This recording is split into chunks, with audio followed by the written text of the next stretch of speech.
Bonjour à tous. Ce lundi matin démarre sur l'ensemble du territoire national béninois les épreuves de l'examen du certificat d'études primaires pour sa session unique de juin 2023. Au total, 241 554 candidats sont attendus dans les salles de composition pour un examen qui sera officiellement lancé tout à l'heure à Barienou, à Djougou, dans le département de la Donga. Les journaux en parlent ce matin. Vous ferez les détails à ce sujet en début et en fin d'émission dans la une des journaux et la revue de presse.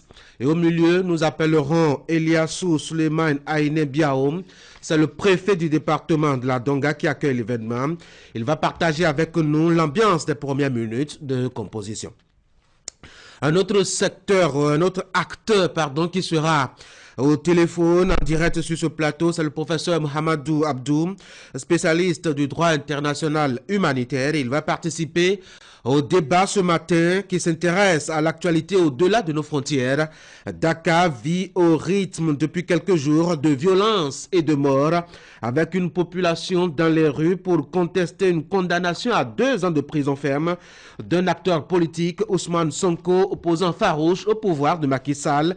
À Dakar donc, les positions sont en réalité cristallisées autour d'un 3e mandat et la volonté d'exclure à tout prix une candidature annoncée très gênante. Franck Aounou va planter le décor avec son commentaire pour ouvrir nos discussions. À la fin, nous tiendrons notre promesse de dire 2 mots au sujet de l'actualité autour de la suppression de la subvention aux produits pétroliers à Abuja et la conséquence de la mise en acte de la promesse de Bola Tinubu, le tout nouveau patron du Nigeria.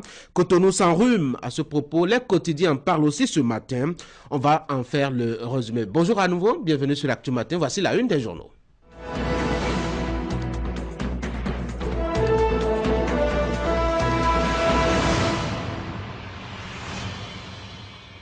Commençons par Fraternité qui nous propose justement cette actualité par laquelle j'ai terminé cette introduction. Hausse du coût de l'essence de contrebande, surenchère opportuniste chez les transporteurs, Forum national sur les ODD, les objectifs de développement durable.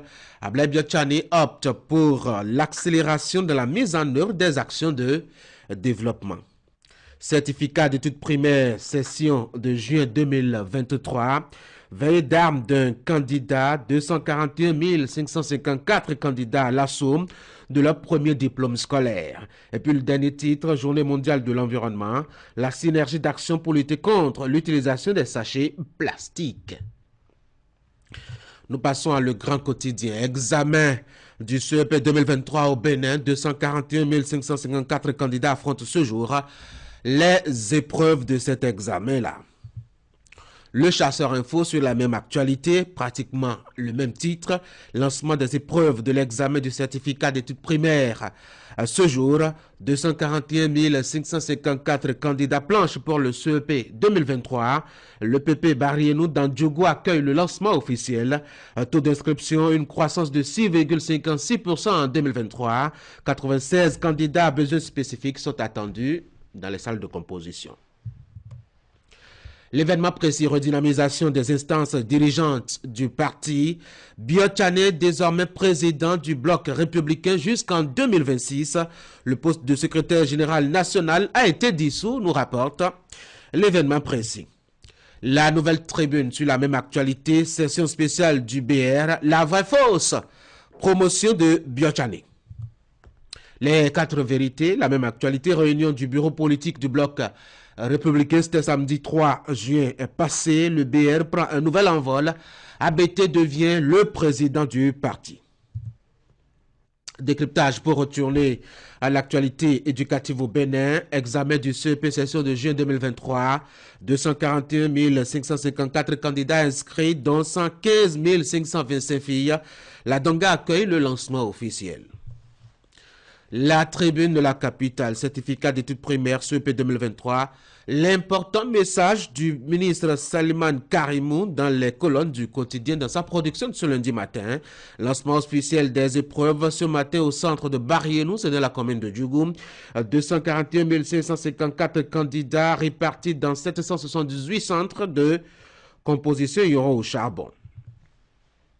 Diakpata, actualité politique au Bénin. et si Talon en profitait pour remanier complètement son gouvernement, propose le journal, le matinal, première édition du FNOD. Le Bénin maximise ses chances pour l'atteinte des ODD. Plusieurs recommandations formulées, des engagements ont été pris à l'occasion. Matin libre, premier forum national sur les objectifs de développement durable. Le Bénin est engagé pour accélérer la réalisation des ODD. Le quotidien Libération, recrutement de 150 fonctionnaires au profit de la douane béninoise. Au titre de l'année 2022, les candidats suppléants attendus pour la visite médicale au centre médico-social de garnison de Cotonou ce jour à partir de 6 heures. L'indépendant maintenant pour évoluer, Wilfried Léon Mbedji suite à la supposée absence de Patrice Talon à l'inauguration de la raffinerie de Dangote.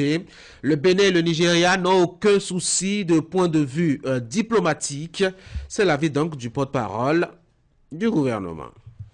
Dynamisme Info, suppression des subventions sur le carburant au Nigeria.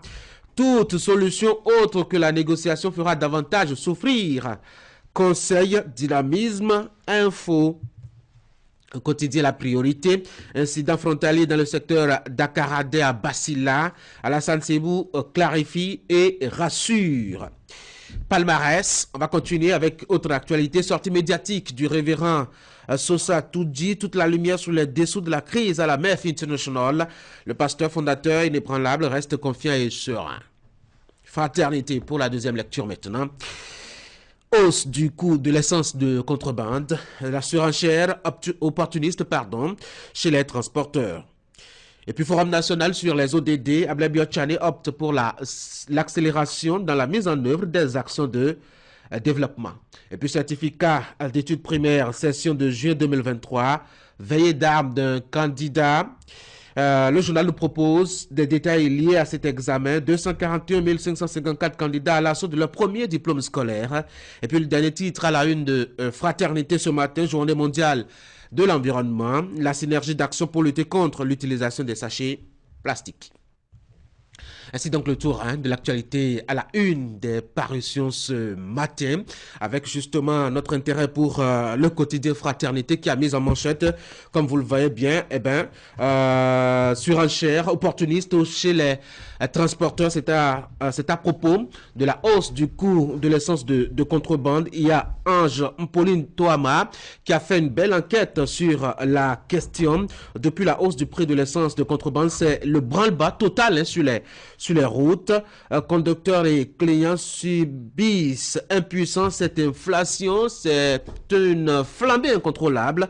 Mais cette situation semble profiter à certains conducteurs. Les émigrants exagèrent sur le coût, par exemple, du transport depuis que l'essence de la rue a augmenté. J'ai appelé aujourd'hui un conducteur pour un itinéraire du stade à la place de l'Étoile Rouge. Il n'a pas hésité à me réclamer 700 francs CFA comme si cela faisait 1 litre de parcours.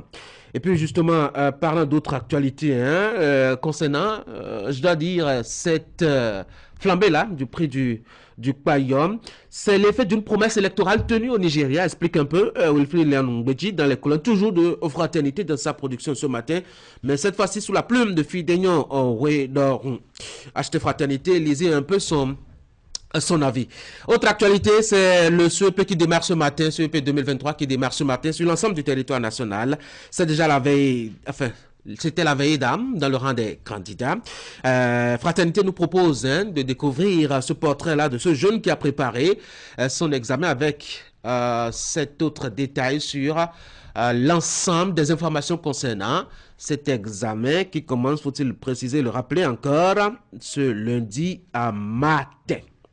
Achetez Fraternité, informez-vous, c'est la bonne source des infos à Cotonou, en tout cas en matière de presse écrite.